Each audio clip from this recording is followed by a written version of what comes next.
I thought loyalty meant something until I discovered the truth. Their calculated betrayal wasn't just a mistake. It was designed to erase me while I served thousands of miles away. My name is Conrad Foster, and I'm 33 years old. Every day starts before dawn now, with Cooper's paws patting across hardwood floors as I review another legal document. When Alexandra's email arrived, the subject line alone, notice of dissolution, made my stomach drop. My wife had not only filed for divorce but invited Von Lawson, a man I barely knew, to live in our home. The house I'd paid for, the life I'd built, was being divided and distributed without my consent. Cooper, our golden lab mix who's been with us since he was a puppy, became my only remaining connection to what I thought was real. I didn't react with rage. I responded with resolve. Some betrayals deserve consequences.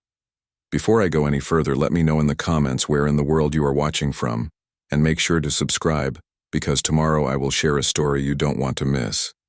But let me start from the beginning. I was sitting on my cot in the desert deployment tent, the distant thrum of generators providing white noise against the occasional shouts from the flight line. For once, things were quiet. A rare hour between shifts where I could catch up on messages from home. The Wi-Fi connection was spotty as usual, but I wasn't complaining. Any connection to the world outside was welcome after weeks of sand, sweat, and aircraft hydraulic fluid. My inbox refreshed slowly. A few newsletters, a message from Mom, and then an email from Alexandra. The subject line hit me like a physical blow. Notice of dissolution. I clicked it open, my hands suddenly cold despite the desert heat. Conrad, I've been trying to find the right words for months. I can't do this anymore. I've moved on with my life and filed the paperwork last week. I've transferred what we had in the joint account for stability while I adjust to my new situation. I'd prefer to keep things peaceful while you adjust to yours. I'm sorry it had to be this way. Alexandra attached were screenshots of our zeroed bank accounts and a selfie, Alexandra standing by our front door with a suitcase. But what caught my eye wasn't the luggage. It was the pair of men's boots visible in the corner of the frame. Boots that weren't mine, sitting on the entry rug I'd bought her for our second anniversary. My stomach dropped to somewhere below the floor. Those weren't just any boots. They belonged to Von Lawson, a guy Alexandra had mentioned meeting at her gym. Just a trainer, she'd said. I grabbed my phone and called her immediately, my fingers clumsy with a mixture of shock and building anger. She answered on video, and I could see our living room behind her, my walls, my furniture. Every family photo was turned face down. What the hell is going on, Alexandra? My voice sounded strange to my own ears, too controlled for the chaos I felt inside. I told you in my email. Her voice was distant, defensive. I can't do this anymore. The loneliness, the waiting. You chose the Air Force over our marriage. A male voice sounded from off-screen. Babe, you don't owe him anything. Then he stepped into frame, Von, wearing one of my t-shirts. The gray one with the faded Air Force logo that Alexandra had given me 3 Christmases ago. Alexandra, I said, keeping my voice even. Put me on speaker. She tapped her screen, her expression hardening. What? I'm done being lonely, she snapped. You chose the Air Force over a marriage. I need someone here. And the money? I paid bills. I deserve comfort. You drained the joint account, I said. You moved him into my house. It's our house, she shot back, and the account was ours. Von folded his arms across his chest, across my shirt. Man to man, you're not here. She needed help. Be decent. I felt heat rise from my collar to my face and let it out in one clean breath. You're standing in the home I pay for wearing my shirt telling me to be decent? Get out. He smirked. Make me. Alexandra's eyes flashed. You can't do anything from there. I matched her energy. Oh, I can. I'm revoking every power you've touched, rerouting my pay, freezing assets, and filing for exclusive occupancy. You can hand him a toothbrush, but you can't hand him a legal right to squat in my life. Von leaned toward the camera. Try it. I will, I said. And when the sheriff knocks, don't act surprised. Alexandra laughed, the sound brittle. From a desert halfway around the world? Good luck with that. Watch me, I said, and ended the call. My hands were shaking as I set the phone down. The tent suddenly felt too small, the air too thick. I took a deep breath, then another. I'd fixed engines at midnight in dust storms. I could fix this. I grabbed my notebook and walked to the comms tent, asking for some quiet space. I opened to a fresh page and wrote 3 names. JAG Captain Owen Park, B. Patel, Family Law, Darlene, Mom. I underlined each name, drawing a star beside B's. She'd handled my buddy Mike's divorce last year. Said she specialized in military cases. A new battle had just begun, and this time, I wasn't fighting for my country. I was fighting for my life. Dawn painted the desert camp in pale gold when I dragged myself to the communications tent. I hadn't slept more than 20 minutes at a stretch, my mind racing through scenarios like engine diagnostics. There's a strange clarity that comes with exhaustion, a stripping away of everything but what matters. And what mattered now was making sure Alexandra and Vaughn didn't get away with this. Captain Owen Park was already there, uniform crisp despite the early hour. His silver-streaked hair caught the morning light as he looked up from his laptop. "Foster," he said, gesturing to the empty chair across from him. "You look like you've been through hell." "Feels that way, sir." I handed him my phone with Alexandra's email still open. "My wife emptied our accounts yesterday and moved her boyfriend into my house while I'm deployed." Owen's expression didn't change as he read, but his jaw tightened slightly. He scrolled through the screenshots, then handed the phone back. "Classic ambush divorce," he said. "They think they can run the table while you're downrange." "Can they?" "Not if we play this right." He opened a folder on his desk. "Ever heard of the Service Members Civil Relief Act?" I shook my head. "It's your shield right now. Prevents courts from taking default judgments against you while you're deployed. Stops her from rushing through motions before you can respond." Owen pulled out a form. "We'll file a stay request immediately. That buys us time." "What about the house? My accounts?" "The SCRA won't get your money back, but it'll stop the bleeding." He leaned forward. "You need civilian counsel stateside, someone who can file emergency motions." "I know someone," I said. "B. Patel. Handled my buddy's divorce last year." Owen nodded. "Good. Use the satellite phone in my office. I'll clear you for priority access." 20 minutes later, I was explaining everything to B, her voice crackling through the connection. "I need you to do 3 things immediately," she said after I finished. "First, reroute your military pay to a new individual account. Second, cancel all joint credit cards. Third, designate your mother as caretaker of the property with power to document everything. She's already drained the accounts. We'll file for dissipation of marital assets." B cut in. "The courts take a dim view of spouses who empty accounts during deployment. But right now we need to stop further damage." I scribbled notes as she continued. "I'll file for exclusive occupancy of the marital home and a temporary restraining order against disposition of assets. She can't sell what isn't exclusively hers, and that includes your house. What about Vaughn? He has no legal right to be there. Once we secure exclusive occupancy for you, your mother as designated caretaker can document his presence. That becomes ammunition. How fast can we move?" "I'll file emergency motions today.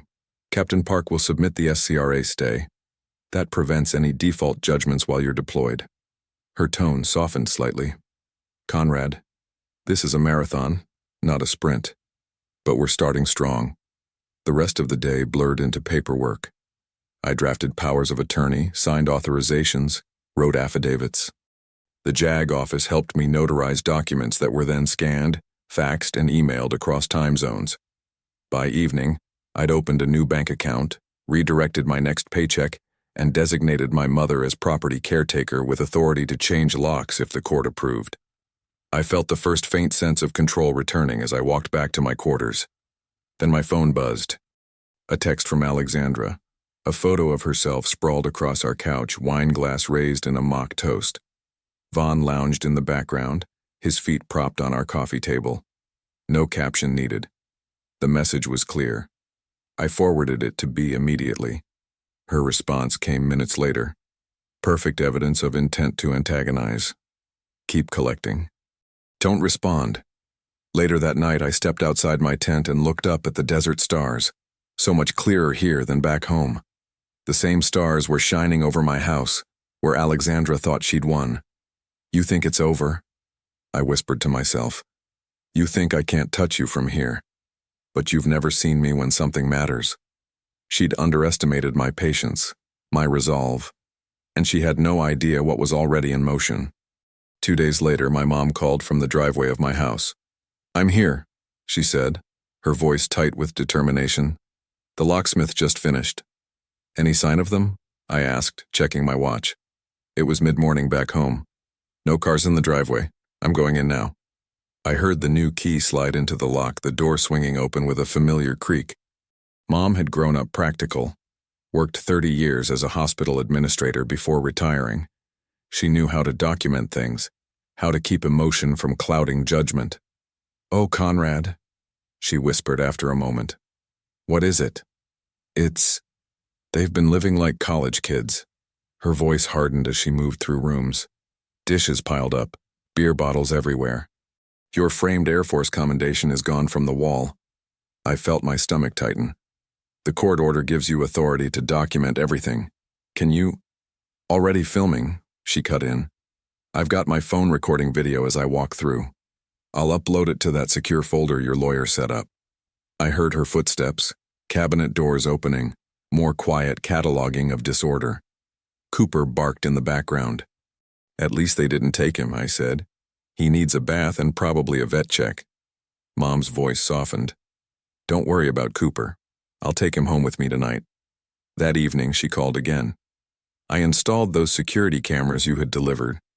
One facing the driveway, one at the back door, one in the living room. Did they come back?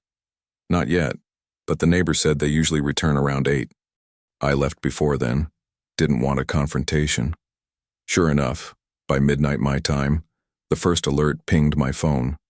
The driveway camera caught Alexandra's car pulling in, Vaughn in the passenger seat. Another ping an hour later. Vaughn carrying boxes from his car trunk to our front door at 2 a.m. 3 trips. He's moving in, I texted B with the video clips attached. Perfect evidence, she replied. Documenting unauthorized occupancy and potential property removal.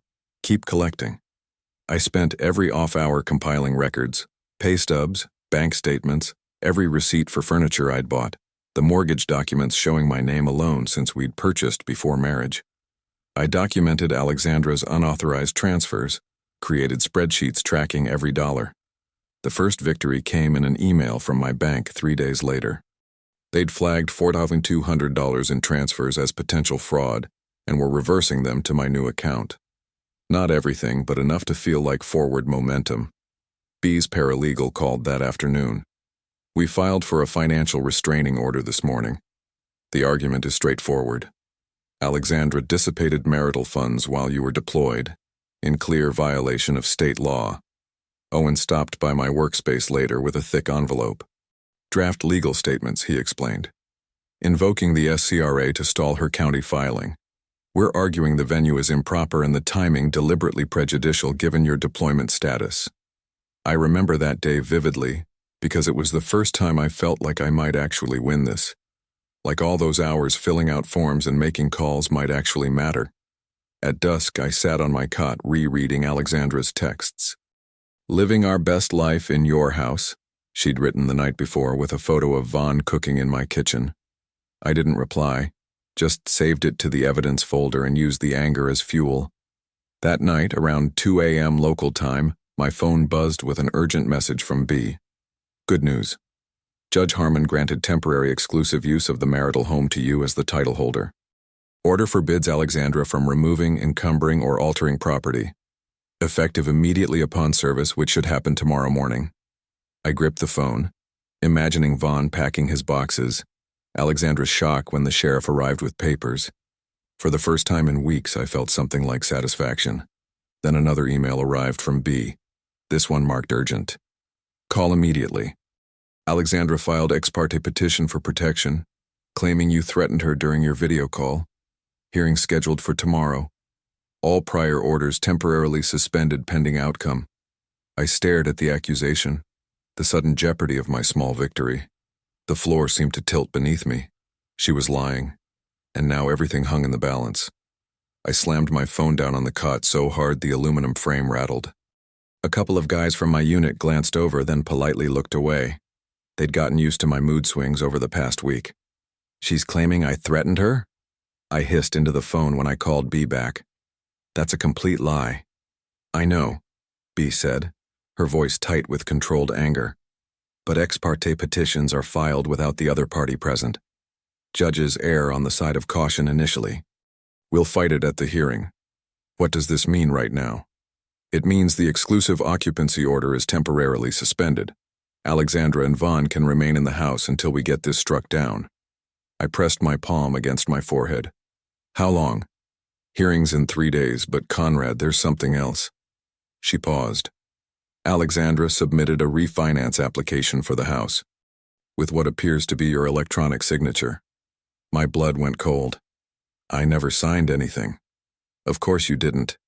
We've already contacted the mortgage company with fraud concerns, but you should check your credit report. Sure enough, my credit score had dropped 30 points overnight. The inquiry plus sudden high utilization on our remaining joint card, which Alexandra had maxed out buying God knows what, had tanked my score right when I needed it most. I sat on my cot for an hour after the call ended, too numb to move. This wasn't just about money anymore. She was actively destroying pieces of my life I'd carefully built. That evening, Owen found me in the maintenance bay, methodically taking apart and reassembling a wrench that didn't need fixing. I'd volunteered for an extra shift just to keep my hands busy. Heard about the protection order, he said, leaning against the workbench. I nodded, not looking up. Remember what I told you when this started? Paperwork beats drama. Doesn't feel that way right now, I muttered. That's because we're in the middle of it. He straightened. False statements under oath are perjury. Forged signatures are fraud. Both leave paper trails. Both have consequences. I finally met his eyes. What if the judge believes her? Then we appeal. But judges see false protection orders all the time in divorces. They know the patterns. He tapped my workbench. Trust the process, Foster. Don't let this rattle you. The next morning, Mom called. I put in those Ring doorbell cameras like you asked, inside and outside. Any activity? Oh yes, she said, sounding grimly satisfied. They came back around midnight. I've already forwarded the footage to your lawyer. The clips arrived in my secure folder an hour later. Vaughn, dragging in what looked like his own furniture at 2 a.m., Alexandra holding the door. His voice came through clearly on the audio. Where should I put my recliner? He asked, smirking directly at the camera. I'm thinking right in the middle of the living room. Really claim some space. Alexandra giggled. He's going to be so mad. What's he gonna do about it, wave from the desert? Vaughn laughed. I watched the clip 3 times. My jaw clenched so tight my teeth hurt. Then I forwarded it to B with a single line. Please use this. Her response came within minutes. Building fraud case. Filed expedited motions this morning citing your deployment status to ensure quick hearings. Working on getting the refinance application as evidence. That night, under the dim light of my desk lamp, I wrote out a sworn declaration. Every sentence deliberate, factual, unemotional. I detailed our call, word for word as I remembered it. I confirmed my signature was forged on the refinance. I stated under penalty of perjury that I had never threatened Alexandra in any way. I had just finished when B called again. Tomorrow's hearing is crucial, she said. The judge will either uphold Alexandra's false order or strike it down. If we win, it severely damages her credibility for everything else. And if we lose? I asked. We won't. I've submitted the video footage showing Vaughn's 2 a.m. furniture delivery and their comments about deliberately provoking you. It directly contradicts her claim that she's afraid of you. What do you need from me? Just be available by phone during the hearing in case the judge has questions. I ended the night staring at the tent ceiling, listening to the distant sound of helicopters. 3 more months until I returned stateside. It felt like forever.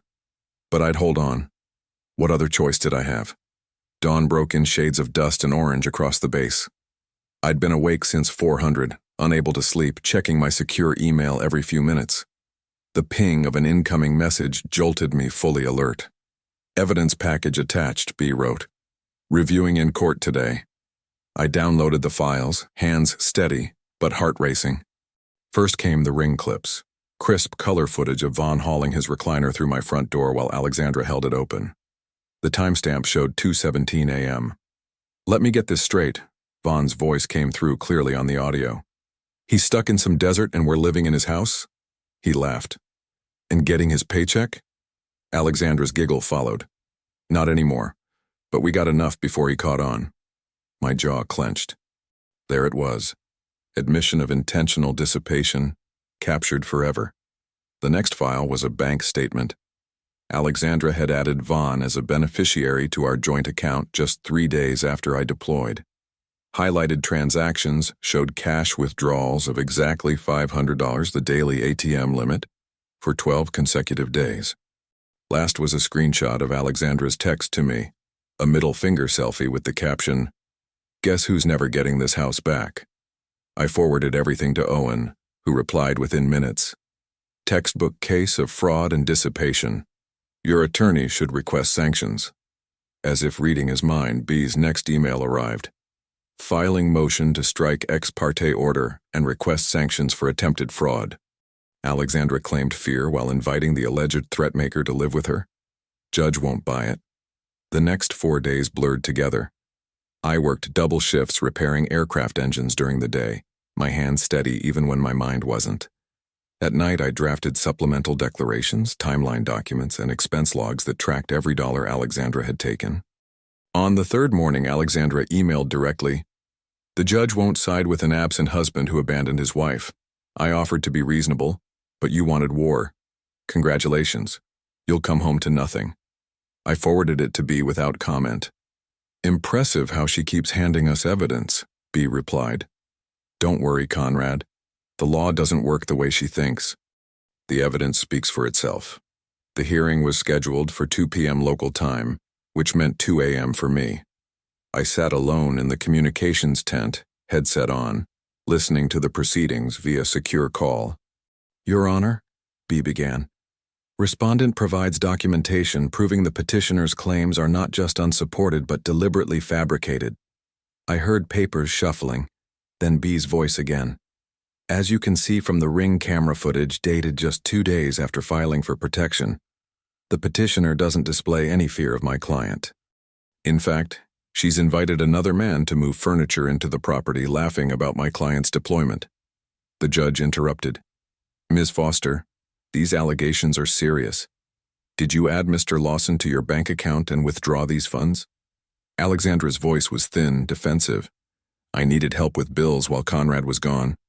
Bills don't require daily $500 cash withdrawals," the judge responded. "And these Ring videos directly contradict your sworn statement that you're afraid of your husband." A pause. "I'm vacating the ex parte order for lack of evidence," the judge continued. "Furthermore, I'm reinstating Mr. Foster's exclusive occupancy of the marital home. All non-title occupants must vacate within 48 hours. Your Honor," Alexandra's attorney protested, "my client needs more time." "The order has already been served," the judge cut in. "Deputies will enforce it immediately if necessary. And Ms. Foster, I strongly advise against further financial maneuvers. The court takes a dim view of dissipation during divorce proceedings." The call ended. I sat there in the dark tent, exhaling slowly, tension draining from my shoulders. I texted Alexandra once, "Be out when I land." No response. That night I found Owen outside the mess hall. "I'm finally flying home next week," I told him. He nodded, clapping my shoulder. "Good timing. Get your house in order before the final hearing." "You think she'll actually leave?" "She doesn't have a choice. Court order is court order." I imagined walking through my own front door after all these months, reclaiming my space. My phone buzzed, a message from Mom. "Conrad, they're still here. Just drove by and both cars are in the driveway. Vaughn came out and told me to leave or he'd call the police for harassment. They're refusing to move." I boarded the transport plane home with my stomach in knots. 16 hours in the air with nothing but my thoughts and a folder of legal documents. I'd fought for this moment through every legal channel possible, yet I couldn't shake the feeling that Alexandra and Vaughn would find some way to twist things again. The flight attendant offered me coffee. I declined, already wired on adrenaline and lack of sleep. "Going home to family?" she asked. "Going home to take it back," I answered. She gave me a curious look before moving on to the next passenger. I closed my eyes, letting the engine's drone wash over me. For the first time in months, I wasn't chasing paperwork or fighting across time zones. The battle was coming to me now. 3 days later, the taxi dropped me at the end of my street. Mom's sedan waited in the neighbor's driveway, and she rushed over when she spotted me.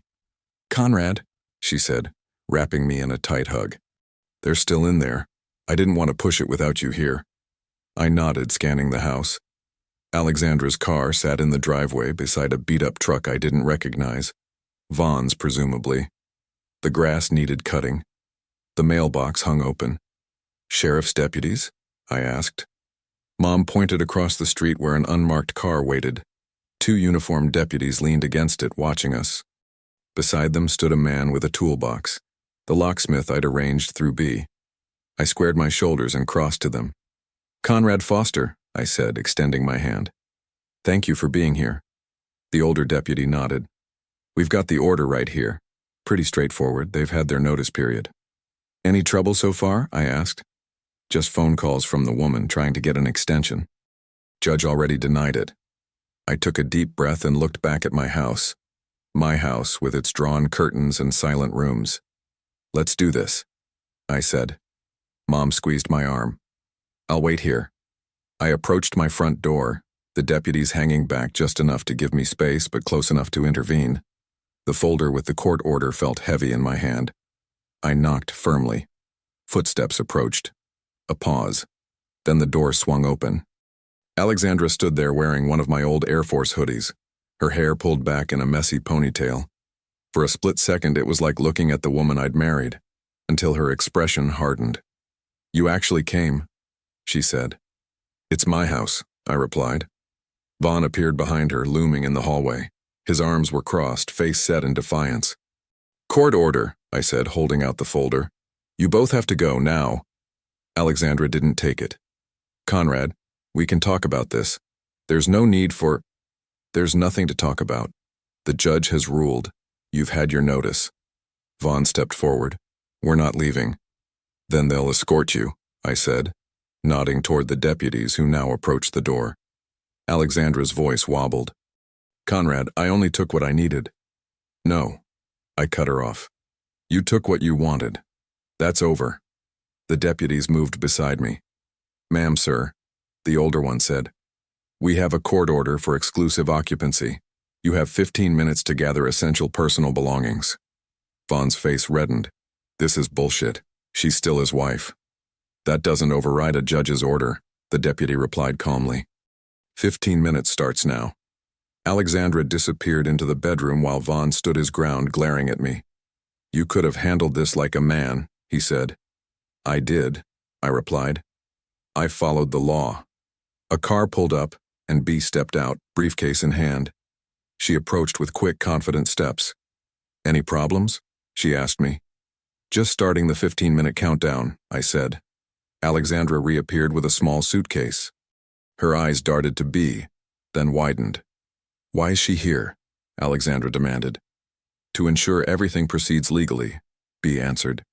"The judge has also scheduled a hearing next week regarding the financial dissipation."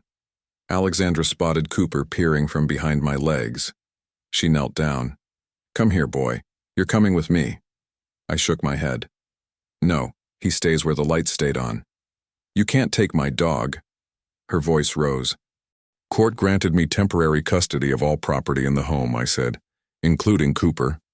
B stepped forward. "Ms. Foster, the judge has already ruled on this matter. Further argument could be considered contempt." The 15 minutes passed in tense silence.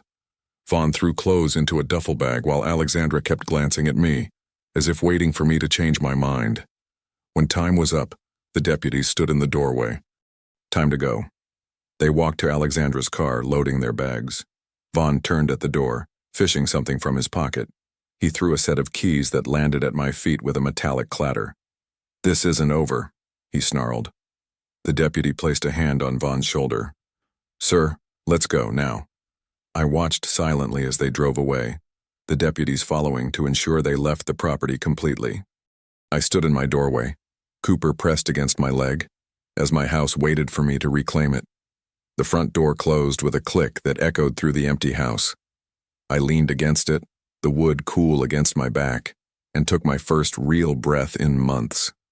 Cooper sniffed around my feet, tail wagging cautiously, as if asking if it was really over. "Yeah, buddy," I whispered. "It's just us now." I walked through my own living room, running my hand along the back of the couch. The place smelled different, Alexandra's perfume mixed with unfamiliar cologne. A beer bottle sat on my coffee table without a coaster. Little intrusions. In the kitchen, I found coffee grounds where I always kept them. Some routines even Alexandra hadn't changed. I started the coffee maker, the familiar gurgling sound filling the silence as I opened windows to let fresh air in. Cooper followed me from room to room, never more than a step behind. On the mantel, I found our wedding photo face down, along with pictures of my parents and one of Cooper as a puppy. I turned each one upright, pausing at the wedding photo before placing it in a drawer instead. Some memories didn't need to be on display anymore. "Let's check the damage," I said to Cooper. The master bedroom was the worst. The closet half empty, drawers pulled out, my military awards shoved to the back of a shelf. Vaughn's cologne sat on my dresser. I dropped it in the trash. I remembered how I'd built those shelves on a rare weekend home, Alexandra holding the level while I secured the brackets. Had she been unhappy even then? The coffee finished brewing. I poured a cup and sat at the kitchen table, Cooper curling at my feet. The quiet felt different now, peaceful rather than empty. I sipped slowly, feeling the weight of deployment, betrayal, and legal battles begin to lift from my shoulders. "We made it, Cooper," I said. He thumped his tail against the floor. The following week brought a final hearing. Bea met me outside the courthouse, her briefcase bulging with documents. "Ready?" she asked. More than ready. Alexandra sat on the opposite side of the courtroom, no Vaughn in sight. She'd dressed conservatively, hair pulled back, eyes downcast. She glanced up when I entered, but quickly looked away. The judge was direct. Having reviewed the evidence of financial transactions and Mrs. Foster's admitted transfers during her husband's deployment, I find clear dissipation of marital assets. Alexandra shifted in her seat as the judge continued. "Mr. Foster is entitled to recovery of his portion of dissipated funds, totaling $23,840, plus reasonable attorney fees of $7,500. Bea nodded beside me. Given Mrs. Foster's current income, the court orders wage garnishment of 25% until the full amount is repaid. Regarding the attempted mortgage refinance, this court finds the electronic signature was applied without authorization. This has been noted in the record as attempted fraud." Alexandra's attorney whispered something to her. She shook her head. "Finally," the judge continued. "Given the circumstances and Mr. Foster's status as primary financial contributor to the household, the court awards full ownership of the marital residence to Mr. Foster. Pet custody of the dog, Cooper, is also awarded to Mr. Foster. Any questions?" Alexandra's attorney stood. "Your Honor, my client requests a reduction in the garnishment percentage, citing hardship. Request denied. The court finds the current rate appropriate given the deliberate nature of the dissipation. Next case." Outside, Bea shook my hand. "Congratulations. It's rare to see such a clean win." "Thank you for everything," I said. Alexandra approached as Bea walked away. Her eyes were red-rimmed. "Conrad." "It's done, Alexandra," I said quietly. "There's nothing left to say." I walked away, not looking back. 3 weeks later, my doorbell rang at 11 p.m. On my phone, I saw the Ring camera footage of Vaughn trying the back door handle. I called the police. "Someone's trying to enter my home," I told the dispatcher. "I have a restraining order against him." The deputies arrived within minutes. I watched from the window as they handcuffed Vaughn by my garage. He was shouting something about just getting my tools. The deputy confirmed they'd arrested him for criminal trespass. "This'll be a misdemeanor on his record," he explained. "The restraining order violation makes it worse for him." I nodded, thanked him, and closed the door. That night my phone buzzed with a text from Alexandra. "Maybe we can talk?" I stared at it for a long moment, remembering the email that had started everything, the sight of Vaughn in my home, Alexandra's attempt to take what wasn't hers. I deleted the message without replying. Later, I sat on the back porch with Cooper stretched out beside me. The night was cool, stars visible above the trees I'd planted years ago. For the first time in months, I felt no anger, no anxiety, just quiet relief. Whatever came next would be on my terms. Whatever I built would be mine to keep. Cooper sighed in his sleep, and I scratched behind his ears. "We're okay, buddy," I whispered. "We're okay." A month slipped by like water through my fingers. The worst had passed, leaving behind only the small repairs, both to the house and to my life. I stood in the hallway, spackling compound in hand, filling the dent Vaughn had left when he'd slammed his fist into my wall during their final week of squatting. The mark was about shoulder height, a perfect imprint of his rage. I smoothed the compound, erasing his presence one scrape at a time. "Almost got you," I muttered, working the putty knife in careful circles. Cooper watched from the doorway, head tilted as if supervising my work. He'd grown more relaxed since it was just the two of us again. No more hiding under the bed or startling at loud voices. We were healing together, him from the chaos and me from the betrayal. Later that afternoon, I pushed my mower across the front lawn, sweat beading on my forehead in the late spring heat. Mrs. Keller from next door waved as she collected her mail. "Yard's looking nice again, Conrad." I nodded, smiling. Getting there. That was the rhythm of my days now. Repair, restore, rebuild. The military had given me a month's leave to sort everything out, and I'd used every minute putting my world back in order. Next week I'd return to base, but this time with everything secure at home. I knew exactly how different things were for Alexandra and Vaughn. Darlene kept me updated, not because I asked, but because she thought I should know. Alexandra had found a cramped one-bedroom above Suds and Duds laundromat on the east side of town. The garnishment took a quarter of her paycheck each month, leaving her scraping by on what remained. Her reputation hadn't survived either. The story had spread, not because I'd told it, but because small towns have their own way of knowing things. Former friends who'd sided with her during the separation had pulled away once the court's findings became public. The woman who'd thrown me away was discovering just how quickly the world could turn cold. My phone lit up while I sat on the porch that evening. Another text from Alexandra. "I messed up, I know that now." I didn't respond. Just like I hadn't responded to yesterday's "please answer" or last week's "can we talk?" Cooper rested his head on my knee, and I scratched behind his ears, focusing on his steady breathing instead of the message. The texts always came late. Never during business hours when she was sober and thinking clearly. Always past midnight when loneliness pressed in. Von Lawson had fared no better. B had heard through another client that the trespass conviction had shown up during a background check, costing him his warehouse job. He'd found something else eventually, but at half the pay.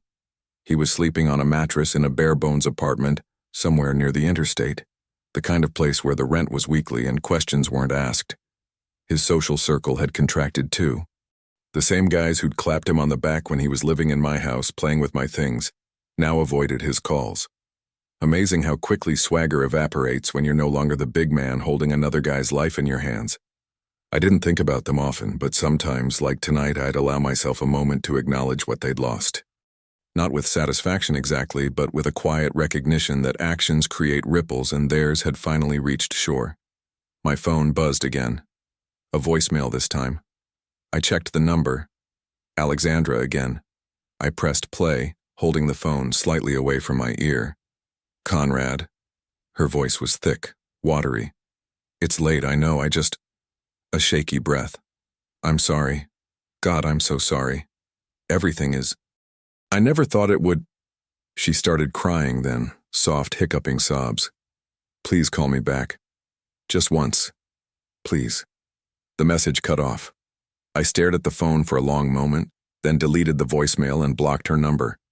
Some conversations weren't worth having. Some apologies came too late. The next morning I rose before dawn and took my coffee to the porch. Cooper joined me, stretching lazily before settling at my feet. The sky was just beginning to lighten, stars fading as the first hint of sunrise colored the horizon. I breathed deeply, savoring the stillness. Their misery continued. Alexandra waking to garnished wages and loneliness, Vaughn to his bare walls and diminished status. But here, on my porch with my dog, in my home that I'd fought for and won, my life had found its steady rhythm again. The sun crested the trees, golden light spilling across the lawn I'd mowed yesterday. I sipped my coffee and felt, for perhaps the first time since that email arrived in my desert tent, completely at peace. The morning air carried that perfect spring crispness as Cooper and I walked our usual route through the neighborhood.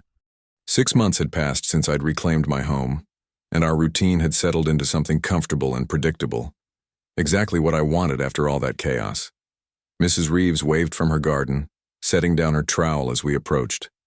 "Morning, Conrad. Beautiful day, isn't it?" "Can't complain," I replied, stopping so Cooper could receive his usual ear scratch from her. "You're looking well." She smiled, lowering her voice. "We're all proud of you, you know, standing your ground the way you did." I nodded, a little uncomfortable with the praise but appreciative nonetheless. "Just did what needed doing." "Not everyone would have," she said firmly. "Too many folks roll over." "You didn't." As Cooper and I continued our walk, I reflected on her words. In the small circle of this neighborhood, I'd become something of a quiet legend, the guy who fought back when his wife and her boyfriend tried to steal his life. Not a role I'd ever wanted, but there was something reassuring about the community's silent support. 3 houses down, Dave Mitchell was washing his truck. He raised a soapy hand in greeting. "Foster, how's that lawnmower running?" "Smooth as silk after your tune-up," I called back. Dave had helped me replace the spark plugs last weekend. Another small kindness in a long line of them since I'd returned. It struck me, watching Cooper trot happily ahead, how Alexandra and Vaughn had fundamentally misunderstood something crucial. They thought they could erase me, from my house, my finances, my own life story. Instead, they'd erased themselves. From this neighborhood. From respect. From the future they'd tried to build on stolen ground. Alexandra still tried occasionally. Last week another email had arrived. "I want to make things right. Please give me a chance." I never answered. What was there to say? The courts had handled our business. The rest was just her seeking absolution I couldn't provide. Vaughn had drifted out of town entirely. I heard through B, who kept tabs on these things, that he'd tried for jobs in 3 counties before giving up and heading west. The trespassing charge followed him like a shadow, shutting doors before he could even knock. Karma has a way of finding people eventually. Back home I checked the mail and found the final divorce decree. I set it on the counter without much emotion. Just another piece of paper making official what had been true for months. I'd been investing in this place steadily. New kitchen counters, fresh paint in the living room, a proper workshop in the garage where I spent weekends building things with my hands, a coffee table, bookshelves, a dog bed for Cooper that he actually used instead of climbing onto my bed every night. The quiet satisfaction of creating something solid and real had become my therapy. Each completed project was another step further from those dark days when I'd sat in a desert tent, wondering if I'd lost everything. After dinner, Cooper and I settled on the porch swing I'd hung last month. The sunset painted the sky in brilliant oranges and purples, and a gentle breeze carried the scent of my neighbor's grilling. Cooper's head rested heavily on my knee, his eyes half closed in contentment. I scratched behind his ears, watching darkness slowly claim the yard. In these quiet moments, I sometimes thought about the people who might be going through what I did, sitting in some distant place reading an email or text that shatters their world, finding out someone they trusted completely had betrayed them utterly. If you're out there, if that's you right now, remember this. Justice doesn't come from rage, but from patience, strategy, and consequences. The system works if you work it right. Document everything. Find good allies. Stay coldly rational when they expect you to fall apart. Alexandra and Vaughn thought they were entitled to comfort at my expense. They believed their happiness mattered more than my dignity. What they got instead was misery together. And that was my revenge. Not something I engineered out of spite, but the natural result of their own choices colliding with reality. Cooper sighed deeply, shifting his weight against my leg. I patted his side, feeling the steady thump of his heartbeat. This was enough. This quiet evening, this faithful companion, this house that remained mine. They wanted comfort at my expense. What they got instead was misery together. And that was my revenge. I believe stories such as this find us for a reason. If this one touches you, please subscribe. I share a new one every day. In the meantime, there are 2 stories on the screen that are even better.